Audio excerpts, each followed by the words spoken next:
Welcome to Big Brave Business. This is a podcast built on the belief that you can create absolutely anything for yourself. Whether it's a dream job or a dream life, it's all possible for you. I'm Amanda Nelson, a virtual assistant and digital marketer, and that's Sarah Heater, podcast producer and strategic consultant. Each week, we will share insights from working with dozens of clients, stories of how we got where we are, and encourage you to see us as your new business besties. So grab a cup of coffee and let's talk being brave in business. Welcome back to Big Brave Business. How are you, Sarah? I am doing great. How are you, Amanda? I am doing well. I am so happy that we're chatting today, and I'm excited about what we're chatting about, which is our money stories, money mindsets, all things money, money, money. That's where you go. This has been money. a long time coming. Yeah. Oh, sorry. No, this has been fine. a long time coming because it is something we've insinuated. It's part of, I personally think it's part of everyone's journey who chooses to pursue entrepreneurship. There's a money story going on there. But since you work with a money coach, why don't you explain real quick, what does that even mean when we talk about a money story or a money mindset? Yeah, totally. And when Sarah says that I work with a money coach, I personally do not have a money coach. I wish I did. One of my clients is an incredible money coach, and I'm obsessed with her. Her name is Debbie Sasson, and she specifically works with Jewish female entrepreneurs, but she will work with anybody. So anyway, shout out to her. This is where all of this comes from. If you want to know more about money stories, I highly recommend checking out her podcast, which is called Mastering Money in Midlife, but also look her up on Instagram because there's so much goodness there. And also I hear really good things about the person that helps her create her content, me. So I don't do her social media management, but I do create some of her content. To answer your question, a money story is how you view money based upon your upbringing. And not only just your upbringing, but how did your grandparents view money? How did your mother and your father handle money? Did your mom have to hide purchases from your dad? Did your dad have a gambling issue? Or even it's just something as simple as, did you hear what we've all heard probably growing up, which is money doesn't grow on trees? That very saying can really feed into your mindset as an adult of, money is not always going to be available. So you're constantly thinking in a scarcity mindset. Those little things filter into how you view money and view your money story. So it's really dissecting the people that helped raise you, whether that's an aunt, an uncle, a grandparent, whether it's, a previous boss even. Some people that have had an influence in your life as you were growing up, and how did they view money? And if you really sit and think about it, it will easily correlate to how you view money.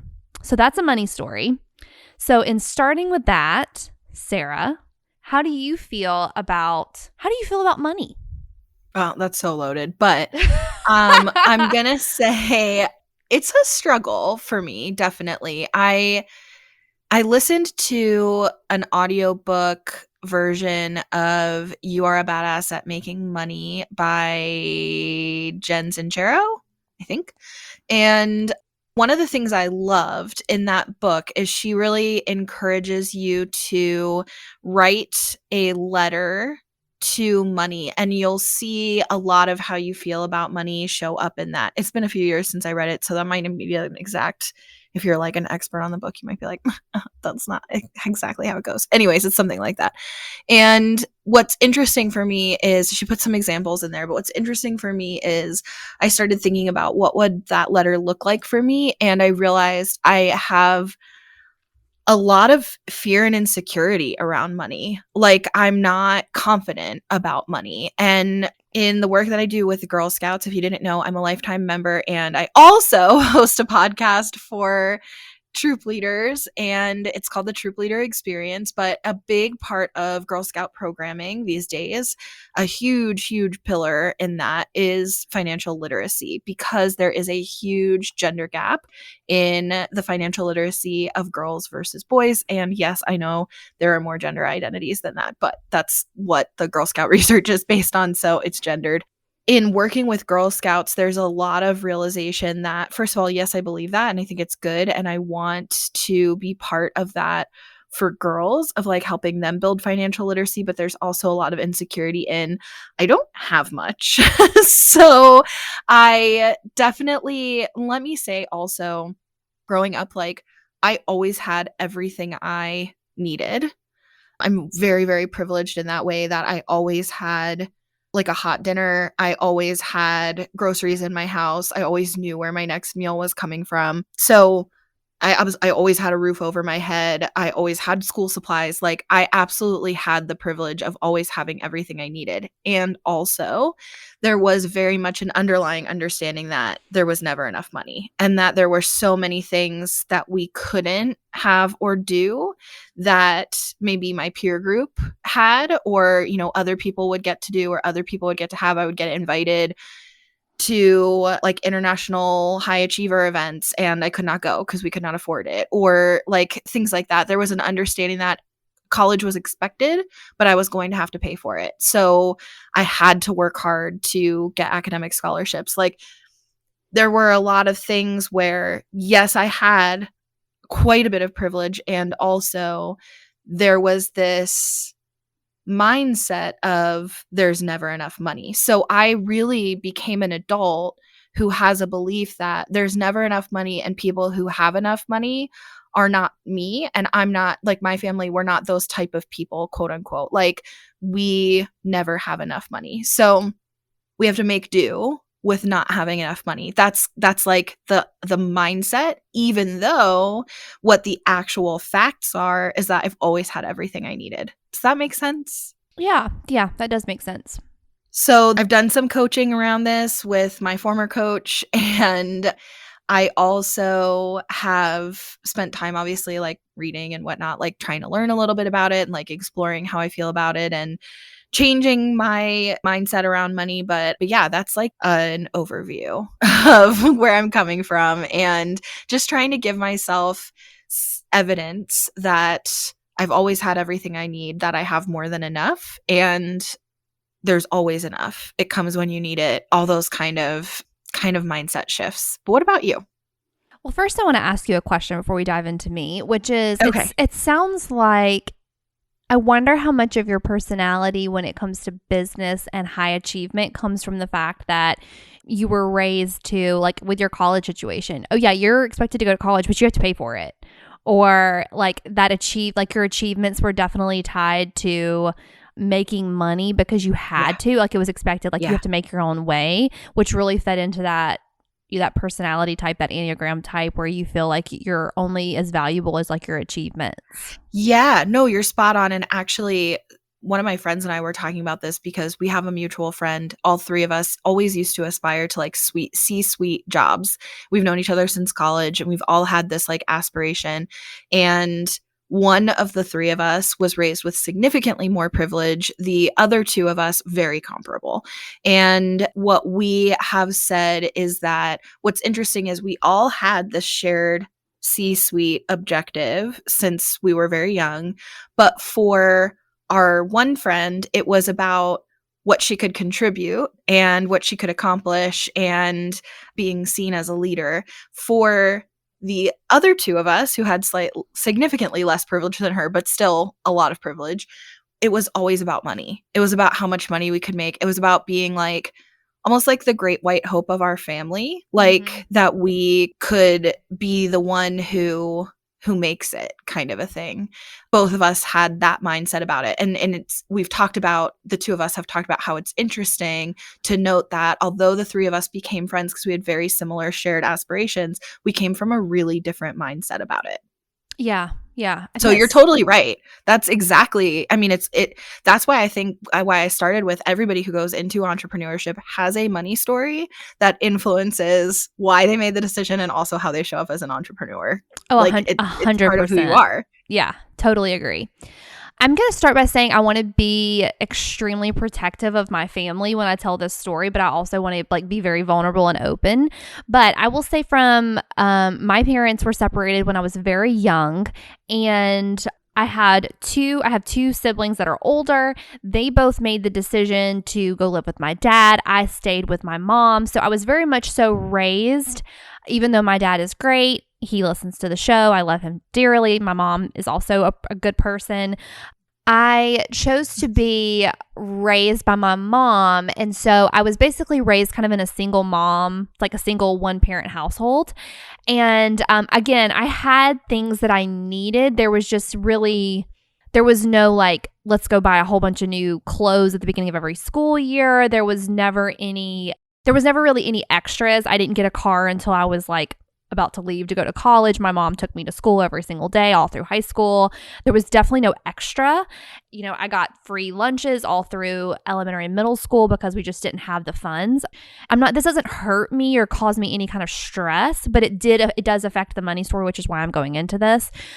My siblings, however, were raised by my dad in a big brick 2-story home out in the country. And my sister drove a sports car, and my brother, got a new truck when he turned 16. And I didn't go to prom because we couldn't afford a dress, that kind of thing. But it was because I chose to be raised by my mom. And so it was very much so like if I needed something, I could have it. But it was always like money was given begrudgingly in a way. So it's like the way that I think about money is very much so like you have to earn it. Like you have to be deserving of money because it's like you have to do something good in order to get money. It's never just like freely given, right? So I've talked before about how when I was very young, I remember thinking to myself, doing the math of like, okay, if I skip, getting an extra carton of milk, which costs 25 cents. I remember having these thoughts in elementary school. If I save 25 cents a day, how much would I have at the end of the week? How much could I have at the end of the month? What could I do with that money? I could save it, because my whole life was like, how do I get the heck out of this small town that I grew up in and make something of myself, right? Those were always the thoughts in my mind. But I hate to say that I had a scarcity mindset, because I always have operated that the universe was open to me. Like I remember thinking one day something will break for me and I will make great amount of money. But I always do remember thinking, you have to earn it. You have to make it happen. It's never just going to be handed to you, Amanda. You have to earn it. You have to be worthy of it. There is no easy money for me. I always remember thinking you are responsible for working really, really, really, really hard. So the scarcity comes from, if I don't work for it, I won't get it. It's not, oh my God. Yeah, there's never that whole thing, very similar to we talked about last week, which was there is no fear inside of me about, am I scared that I'm not going to have enough clients or enough work? The fear is, am I working hard enough? Am I being enough? Am I worthy of the money that I'm making? Am I worthy for my clients to feel like they're getting their worth? Interesting. And that's really where my money story comes from, which is I'm only gonna have as much as I'm worthy of. It's a really effed up mindset when you really think about it, because we all have down weeks, we all have down days, down months, down years. And on those times when we're all having a harder time, if you have that mentality of, oh, I'm not worth it, what happens when you don't make that much money? Like I talked about last week when we talked about fears. What happens when the work that I'm doing now that makes me great money that I'm so proud of, what happens when it's not sustainable? Then how do I feel about myself? How do I view money then? If I attach so much of my worth to what I make, what am I worth at the end of the day when I don't? What if my computer crashed tomorrow and I can't work anymore? What's the worth? So it's a very dangerous mindset, without trying to be like super deep, but also to be very vulnerable. It's when you start to really, and I've done a lot of work on this, learning from Debbie, who's incredible, about what is my money story and how does it affect how I show up, and reminding myself that I'm worth it no matter what. No matter if I make $1 or I make $100,000 this year, I am very much so worth it no matter how much money I bring in. It's also hard when you have a partner who is the exact same way. Like he and I both Mm. operate very similarly. We're never happier than when we've made our goals for the month, which we keep a couple goal, we keep a yearly goal for our incomes. And so whenever we don't hit it, or personally, we take it very personal. We take it very hard. So, yeah.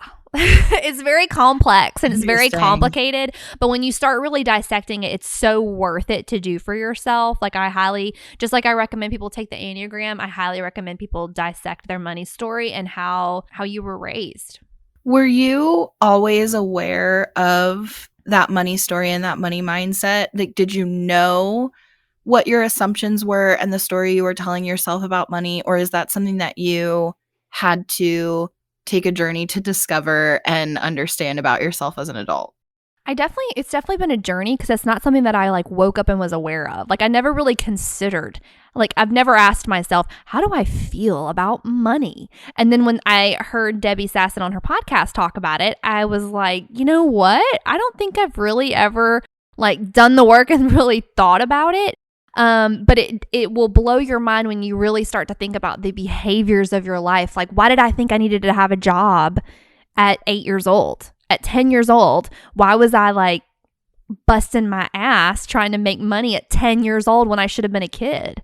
You know, why did I stop? I quit cheerleading, which I was very passionate about. I quit dance, which I was very passionate about, to go make money because I wanted to be successful. And I thought money equates success, you know, but I Mhm. also grew up with a mom who was, you know, we lived in a trailer down a dirt road my entire life, which was a great upbringing. I have no regrets about that whatsoever. It's where I fell in love. We didn't have internet or TV. I guess where I fell in love with reading. It was very basic. And then I'd spend my weekends at my dad's house where it was like they drive nice cars and we go out to dinner and we'll go to the movies, things that I never got to do with my mom. Yeah. So I kind of got to see both different lifestyles. So it was kind of like I was aware that there was a better option out there, but I was also Yeah. incredibly grounded by living pretty damn humbly with my mom. And I think it's made me a really good person now because I feel like it's one of the better qualities about myself is that I can hang out with anybody and be humble and be at a backwoods bar in Bruton, Alabama, you know, where I'm from. But at the same time, I can get on a plane and I can go to Las Vegas or New York and hang with the best of them too. But yeah, it's definitely been a journey for sure. And it really will blow your mind, just like the Enneagram will, when you start to really, when you're made aware of something and you can kind of look and see, oh my God, that's exactly where this mindset came from because it's how I was raised. It's how I was taught to believe. What about you? Has it been something like a journey for you? I think I really always knew that money was a source of stress and it was a pain point for me. But it wasn't until I was laid off, my job was eliminated, and I was left to my own devices to pursue entrepreneurship. And then I think when I started making, I'm trying to think of like at what point I really started to dig into my money story. I think pretty much right away in having that security of my W-2 job being ripped away, I was like, okay, I am looking this fear in the face now. I'm looking this pain point in the face, and I have some shit to deal with about money. And so funny. One of my best friends gave me a money tree when I decided I was going to try to start a business instead of getting another 9 to 5. A couple of my friends put together like this big care package for me of like self-care items and affirmations, and they also gave me a money tree. And I have a black thumb, you guys. I am the worst gardener. I have never been able to I have killed a cactus. Okay, Wait, so you're saying this is an actual tree? yeah, it's a plant. I don't know what the actual plant name is, but they call it a money tree. Yeah, but it's like a little plant Okay. and it can grow big like a tree, but that's like the nickname for Oh, it. okay. Okay. Yeah, so it's like a type of plant. You must not be a plant guy either. Oh, no. Every plant in my house is 100% fake, and Okay, so yeah. we're the same that way. Okay, I never knew that about you. I could see you being a plant I've had person, people but give me plants before and been like, "You seem like a plant person," and I'm like, "Come to my you house. do seem like a plant Every person. plant that is in my house came from the Target dollar spot. It is not real. Go ahead." Okay, yes, fake plants are like a miracle to me because I cannot keep them alive. I'm not a gardener, it's not fun to me. So, this gesture was so sweet because the idea is that this particular plant, like, when it flourishes, your money's supposed to also flourish, right? Well, because I have this like really loaded money story and I suck at gardening, it felt like immense pressure for like the first year and a half of my business. I was determined that my business could only be successful if I kept this damn plant alive.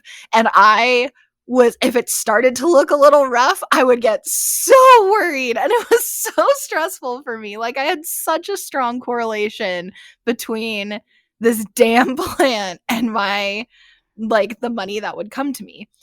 Anyways, I finally, there were a couple times that I would ask Eric, like, please, can I just get rid of it? Because it was such a sweet gesture, but honestly, like, it is causing me stress. And I appreciate the gift so much, but also the like practicality of I've done it for a year. Can I just be done? And Eric kept saying, no, no, no. And finally, at one point, like once I knew I did not need to correlate it to my money, I intentionally, this is terrible. I'm sorry to all the plant people. I intentionally stopped taking care of it so it would die so I could just be done with it because it is just a source of stress. So, anyways, the money tree is no more. But I worked really hard for like 2 years to keep this thing alive, this sucker alive. Around that time when I was struggling to keep it alive because I was so determined that this was directly related to how much money I could make in my business, and whether or not my business was going to make it was directly linked to whether this freaking plant was going to make it. That's when I started like digging in. Like, okay, you've got some issues, girlfriend. Like, what are you so afraid of? Why? And I mentioned I had been working with a coach and we did talk about this, and we really started digging into why do I feel like there's not enough, and look at all the evidence that there is enough. There's always been enough. And yeah, there could be more. And there will be, but like I've always had enough. Frankly, I've always had more than enough. I've had more than enough to get by. And so there were a lot of like grounding techniques that we worked on of like, look around at the abundance around you. Look around at how much more you have than you need. Look at how many, specifically, I remember this, look at how many spoons are in your drawer. Like, you have more than enough. And that is just one piece of evidence of like, look at all the enoughness. Look at how much more than enough you have around you. And that like really has helped me start to make that shift. That was a couple of years ago, but that really helped me start to make that shift. It's still a work in progress. And I try to catch myself when I'm having those limiting money thoughts.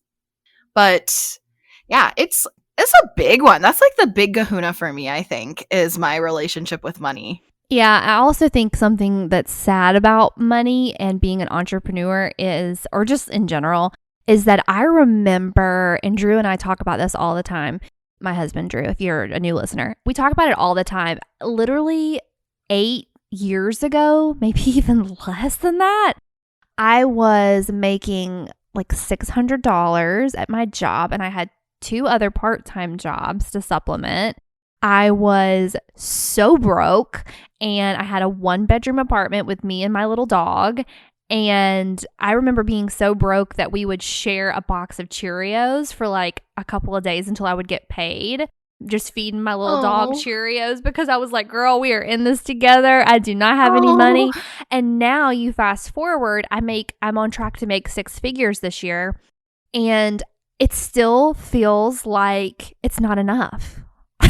Isn't that so messed up? exactly. Oh Exactly. my God. I think that too of I'm making almost triple my previous corporate salary, and still we're essentially living paycheck to paycheck. Like, why? Why is that? And yes, the cost of living has dramatically increased. First of all, instead of being single, I have a family of 5. Second of all, our real estate costs out here have like quadrupled in the past 3 or 4 years. So, yes, cost of living has gone up, but it's also like, okay, my issues with money are not because I wasn't making enough or I'm not making enough now. My issues with money are definitely financial literacy related. Like, I need better budgeting. I need better, or not even budgeting. I don't really like that word, but like better, it shows, but better financial management.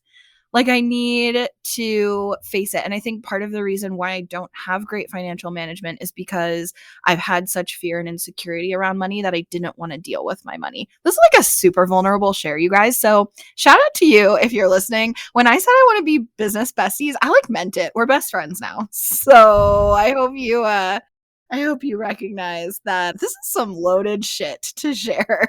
Yeah, for sure. I think Drew and I have enough. It's really just us. Now, I will say too, and this is also a vulnerable share, it shows up the way I view money really showed up a big way for me in the decision on whether or not to have kids.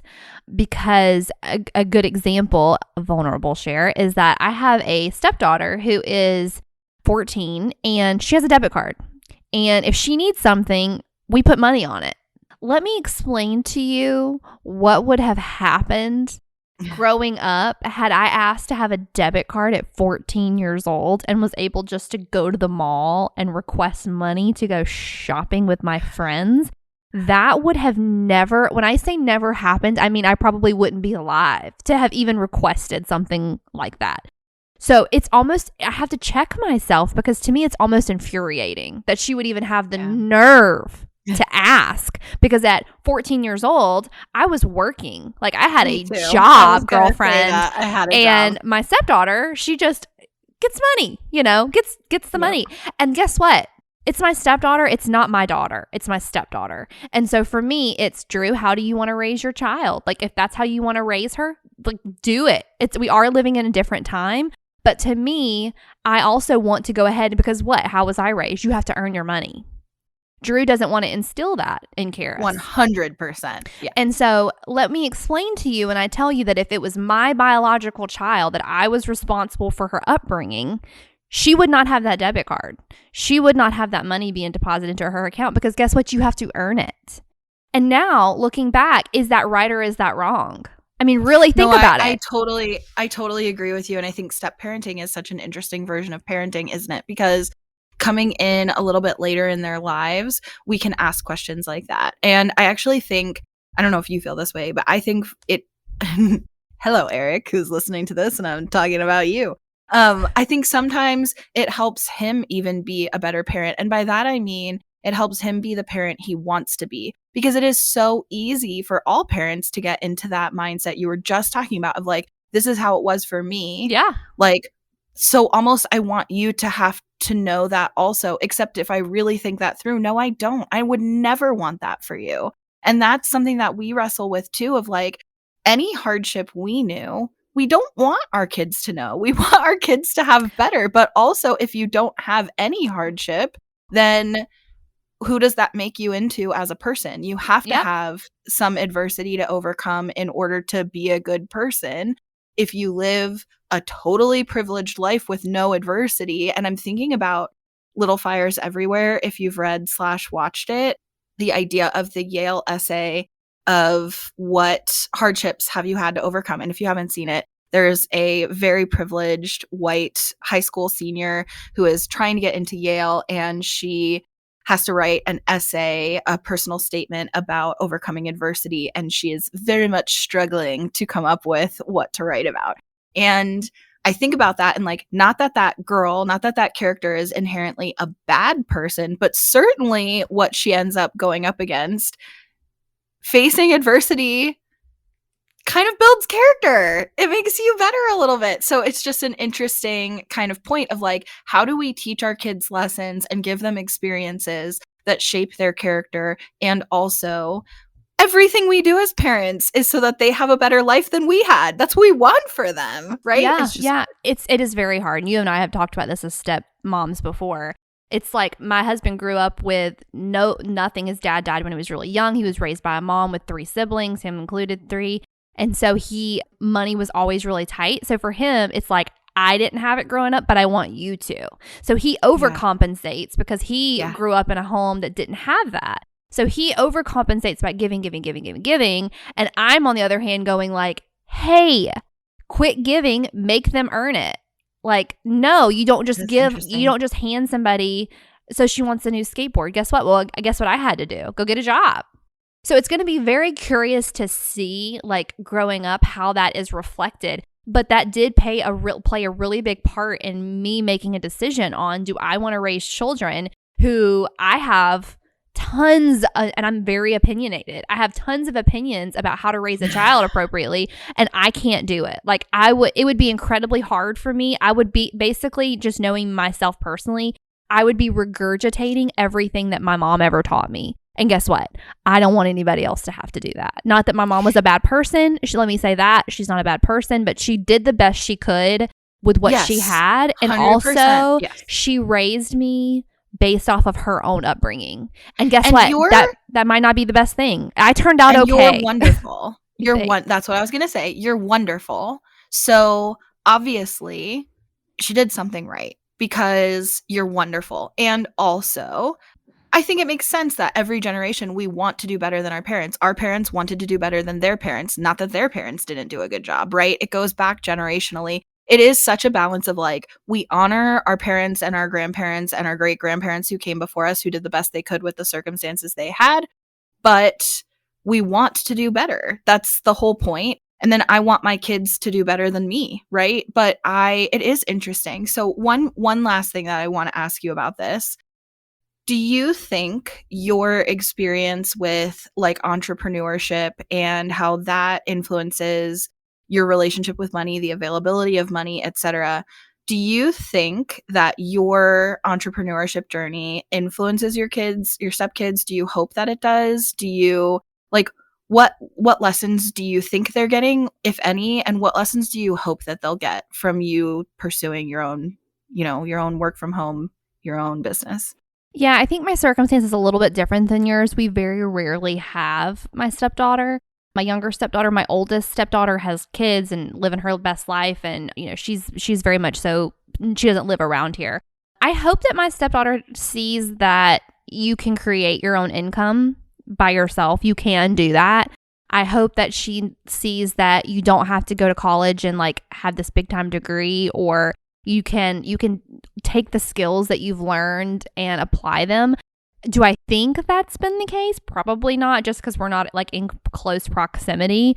She sees how hard I work when she is here, and Drew is incredible he brags about me all the time, which is like the sweetest thing ever. And so when he brags, she hears that. So I hope that somehow resonates for her. But I'll be very curious to see. She's a very big creative. She's a musician and a very sweet-natured little girl. She's still a little girl to me, even though she's a teenager. But she's still, she's very sweet and musically talented. I'll be very curious to see what she'll do with her life. Like I said, my oldest stepdaughter, Olivia, has children, and she's always wanted to be a mother, and she is doing that. It makes me so happy because she's like totally flourishing in that role. I can't wait to see what my youngest stepdaughter does as she gets older and really thrives and see what she does. So long story short, I don't know. I don't think I've made a bit of difference in her seeing my entrepreneurial journey, but she's still young. She knows we have a podcast. She has been on her school podcast, by the way. And she thinks that's really neat, but I don't think she really grasps like, oh, you quit your job and now you work for yourself. I think she just sees me sitting at a computer. And to that point, I could probably do a bit more effort in talking more about what I do. What about you? Yeah, it's interesting for us, again, with respect to all the people involved, both households, both our household and the kids' mom's household, exited the corporate workforce and pursued entrepreneurship really close together. Totally different lines of work, totally different styles of business. But I think for at least our younger two, because again, like you said, our oldest is grown, married, working, but our younger two who are still at home when both households made that choice, made that transition to entrepreneurship, there's no way that won't influence them. And that doesn't mean that they won't have corporate jobs, but I think they'll always know entrepreneurship is an option. And that's just a completely different mindset, I think, than if the only like major role models you have in your life are corporate employees working 9 to 5s, because you sort of then only see that as the option. For me, being raised, my mom definitely was a big advocate for like a W-2 job. And my dad, I've mentioned this before, but he had huge entrepreneurship aspirations. He started multiple types of businesses. Many of them struggled, so he wound up in shifting either to a new entrepreneurial endeavor or to a different W-2 for a while before going back to entrepreneurship in a totally different method. Lots of different industries, lots of different attempts. Still an entrepreneur in a lot of ways, but also working a W-2 job at the same time. And I think what that really showed me is that entrepreneurship is really unstable and a W-2 job is a really stable choice. But then my adult experience was totally different because my W-2 job was unstable. It got eliminated. And so far, my entrepreneurship journey has only continued to get more stable like over time. So that is just, and the different streams of income, which again is a whole other conversation, but like multiple revenue streams, et cetera, just make it even more stable. And these are things, going back to the financial literacy piece, these are things I didn't learn about, having different revenue streams and not putting all your eggs in one basket, so to speak. And I think that there's no way our kids are not influenced by that, especially the younger two, and especially because it happened in both households at very similar timing. So always knowing that it is an option for them. And I think the biggest lesson that I hope that they get from my whole journey in entrepreneurship and like learning about my own money story and how that influences how we show up for them as parents, what I really hope above all is that they don't settle for a life they hate at a job they hate, feeling like there's no other option, like there's no other way. I want them to always know there's always another way. There's always another option. If you are unhappy with your circumstances, you can change them. That's like the biggest thing that I just want them to know. And I hope that they're learning, and I'm doing my best. So yeah. Yeah, I think that's super valid. I think about my dad. I remember my dad working 3 jobs when I was very young, and he's still hearing my grandparents tell him like, "Oh, you got off of work early today. You don't have to be at work today." And they were always pushing that narrative, you have to work, you have to work, you have to work. And my dad, when he got a good job, and he's still at the same job that he was at when he was 18 years old. And so he is through and through a corporate man. And when I got ready to leave my corporate job, he was like, "I just hope you don't regret leaving a job that has benefits." My sister wanted to step out and do what I do. And she works at a bank. She has great benefits and she seemingly loves it. And when she wanted to work from home so she could spend more time with my nephew, my dad was like, "I cannot believe you would ever leave a job with benefits like that. Like, I cannot believe you would do that. I hope you don't regret that." And guess what? She's still there. And so it is all about your mentality. It's all about how you were raised. It's very complex. And I hope that this conversation has inspired you to take a step back, think about your parents, your grandparents, your aunts, your uncles, your family that raised you, the people that influenced your life, whether it was and the generations that came before you too, like what your whole, because we didn't even really talk about that, but like your whole multi-generational money story, like your parents raised you with their own money story. Where did that come from? That's been something. That's another thing that I hope you'll really take. If you have never explored it, I hope you'll think about it. And if you are exploring it, if it is something that you're dealing with, then I hope this episode lets you know, like, you're not alone and we're right there with you. Yeah, for sure. For sure. It's complicated. Be kind to yourself when you consider all the things.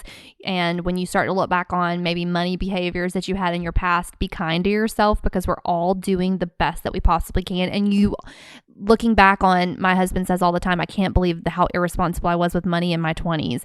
And I remind him all the time, you did the best you could with the information that you had at the time. Period. The end. Can't go back and change it. Don't let it beat yourself up." And that goes with anything in life, by the way. This goes back to my mantra of no guilt in 2023.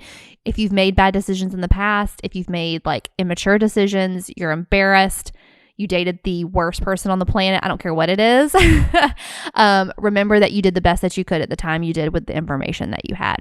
And so did your parents, and so did their parents. Yeah. Correct. And we're all just doing the best that we can. And for some people, that's going to look different. And because they have different information and they have different circumstances. So it's also not a comparison game, and it's not an anger game. Like, I think that's also a big thing, is like, in that, no anger, guilt, shame at yourself, no anger, guilt, shame necessary for your parents in giving you the money story that you have. We're all just doing the best we can, and it can always get better. So with that being said, come check us out on Instagram. We want to connect with you because we are business besties now. So come hook up with us at Big Brave Business on Instagram. Amanda is at Amanda Nelson Reads, and I am at Sarah K. Heater, and together we are at Big Brave Business. And we'll see you next week. See you soon.